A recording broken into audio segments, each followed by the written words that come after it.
notre souhait d'abord est de remercier Son Excellence, Monsieur le Président de la République, chef de l'État, pour les efforts qu'il a mis en place afin de restaurer l'autorité de l'État.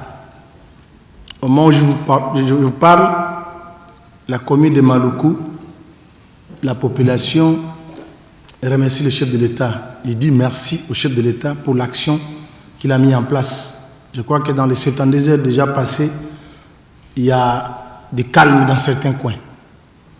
Partant de là aussi, en tant qu'élus, en collaboration avec tous les élus que nous sommes ici, nous avons pensé à vous proposer certaines pistes de solutions pouvant remédier à la paix sur cette situation, ce qui se passe avec les Mobondo.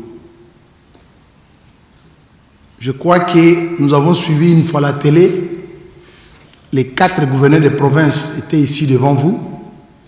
En sortant, les gouverneurs de Kwango avaient fait une déclaration sur certaines personnes qui se présentent chez vous comme chefs coutumiers et qui n'ont pas qualité. Et que ce genre de personnes, ce sont des gens qui sont recrutés par les politiciens ici à Kinshasa et que ce sont eux qui créent des défauts dans certaines choses. Je peux citer la personne de M. Kianfou Odon, qui circule à Kinshasa, alors qu'il n'est pas Kianfou. Les informations de notre position, il y a un vrai Kianfou à Kwango. Entre autres aussi, la personne de M. Zombi Midikong. Alors, partant de là, nous, en tant qu'institution provinciale de Kinshasa, nous vous approchons à ce que vous puissiez nous aider à approcher les chefs de l'État dans le cadre purement de la pacification. Parce que cette affaire vient de parler ici, les Teke et les Yaka se sont mariés, ils sont ensemble et depuis longtemps il n'y avait pas de problème.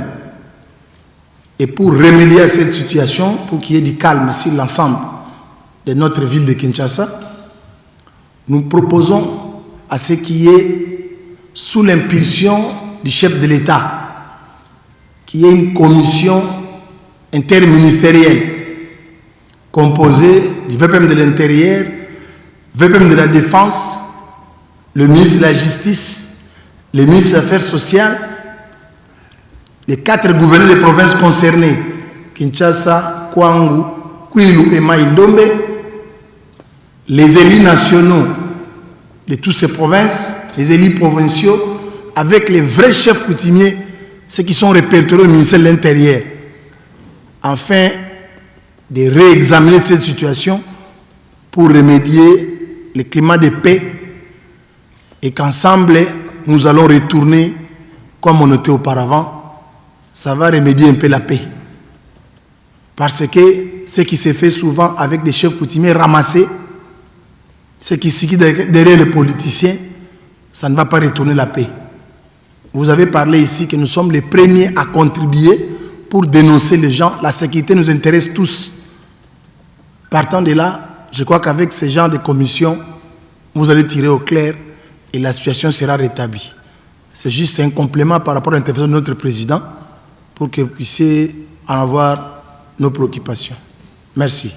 Le bureau de l'Assemblée provinciale ainsi que les honorables députés provinciaux ont des problèmes sécuritaires pour leurs électeurs et électrices de la ville de Kinshasa. L'Assemblée nationale se joigne à eux pour ramener la paix au niveau de la ville et surtout intervenir auprès du gouvernement central afin que le gouvernement central dote la police de la ville de Kinshasa de tous les moyens qui leur permettent de faire face à cette insécurité qu'il y a dans la ville. Il a été également question de nos enfants Koulouna pour qu'on trouve une solution afin qu'ils soient intégrés dans la société.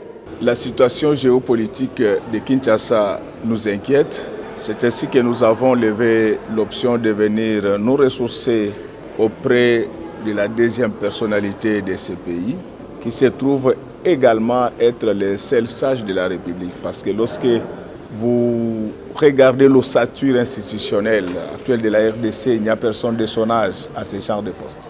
Nous l'avons étudié à l'école et aujourd'hui nous faisons la politique avec lui. Nous avons estimé qu'il a beaucoup de choses à nous dire et beaucoup de choses à faire en faveur des Kinoises et Kinois.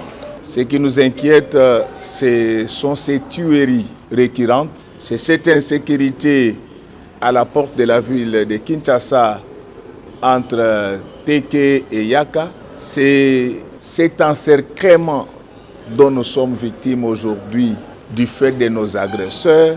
Pour ceux qui s'intéressent aux questions géopolitiques, aujourd'hui, notre agresseur principal est en train de s'installer dans tous les pays voisins. Mais nous avons constaté que cette question est traitée avec beaucoup d'incurie. C'est ce que nous étions venus au pied du président de l'Assemblée nationale pour qu'il réveille le gouvernement et que cette question soit traitée avec beaucoup de tact parce que Kinshasa, c'est le siège des institutions. C'est-à-dire que si les institutions fonctionnent, c'est tout simplement parce que Kinshasa est contrôlé par ses autorités. Donc on ne puisse pas confondre Kinshasa avec Rutshuru. Au-delà de cet intérêt institutionnel, la ville de Kinshasa, c'est 17 millions d'habitants, c'est-à-dire Congo, Brazza, Gabon et tous les Cameroun francophones. S'il y a des problèmes dans cette ville, il n'y a pas une forêt là où nous pouvons partir nous cacher. Le président de l'Assemblée nationale nous a rassuré que tout sera mis en œuvre pour que la paix revienne rapidement sur toute l'étendue de notre ville. Et l'occasion faisant les larrons, nous voulons dire à la population que la sécurité est une affaire de tous, que chacun de nous soit vigilant et Dieu nous gardera. Sous la Picture TV.